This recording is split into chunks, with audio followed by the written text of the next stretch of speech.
In our last video, we talked about the dangers associated with the opening and closing of garage doors.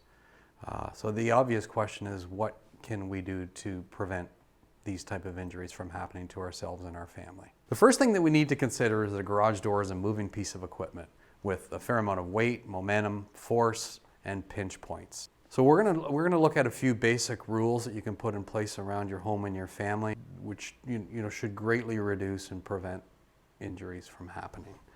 First thing to consider is, while the garage door is moving, nobody should be going in or out of it. You should wait until the door is fully open and fully closed. So no ducking in, no ducking out. Inside a garage is not generally a safe play area for children. We believe they should be outside and not playing in a garage and with buttons of the door and so on. If you're manually opening and closing your door, you need to be aware of the pinch points that are available to your hands. So keep your fingers away from the joints in between. Keep them away from hardware items like hinges and so on. Make sure there's a properly installed pull handle that you can safely keep your hand out of harm's way.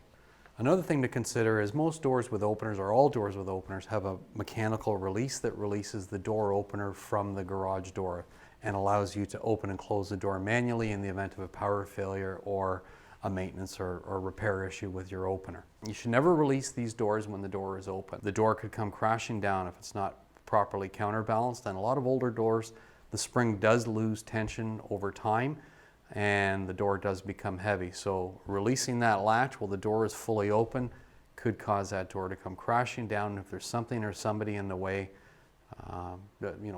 material damage or personal injury, more importantly, could happen, of course.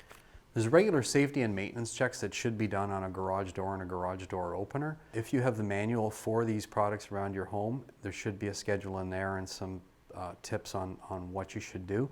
You can always contact a professional as well, of course, or hire a professional to take care of it for you. But basically what you want to make sure is that the door is still properly counterbalanced, that the safety sensors that prevent the door to close on objects or people are working properly, that the force settings are calibrated so that the door can't exert excessive force with an opener and so on.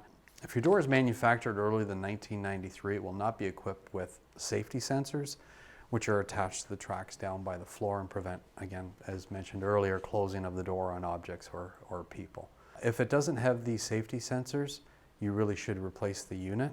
Prior to 93, it was also the downforce safety that's built into these units. It was not as good as what it is today. So all of the manufacturers of these units, if you reference repair through these manufacturers, they are going to tell you that the unit should be replaced at that point. As a service and installation provider of garage doors, we're very aware of safety concerns around garage doors and openers.